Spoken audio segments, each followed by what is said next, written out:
Ay Dios. Ay Dios. No sé. Bueno, ¿qué vamos a hacer? Esto se llama Bailando con los Talaos. Es un homenaje que hacemos a una sala de dulzaineros con los que, bueno, pues han bailado varias generaciones en Castilla. Ellos eran de Salamanca, son de Salamanca originariamente, todavía existe el grupo Los Talaos, y iban desde allí, pues, con los burros o los caballos, las yeguas, lo que tuvieran a mano, iban por toda Castilla y animando y tocando fiesta. Eran músicos profesionales realmente, a principios del siglo XX.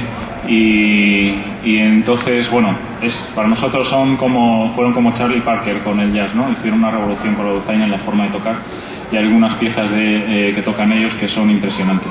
Hemos querido hacerles este homenaje y hemos arreglado estas charradas de la provincia de Salamanca, de Peñaranda.